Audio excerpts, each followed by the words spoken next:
Guys, welcome back to my channel, and in this video I'm just going to show you that how to turn on accepted follow request on Instagram app, which is quite simple and easy to do. So let's begin. And first of all, open up your Instagram app and then just simply come to profile section, and in the profile section you can see two lines on the top. Just simply tap on the two lines.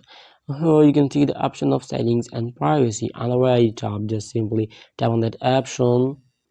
After that, here you can see the option of notifications on the second number. Just tap on that option and search for the following and followers. Just tap on this option. So here you can see the option of accepted follow request on the second number. Just simply toggle on that option like in this way. So this is how you can easily turn on accepted follow request on Instagram app. So I hope it helps you guys, and so if you have any question about the tutorial, just leave me a comment below and I'll be catching you in the next video. Thanks guys.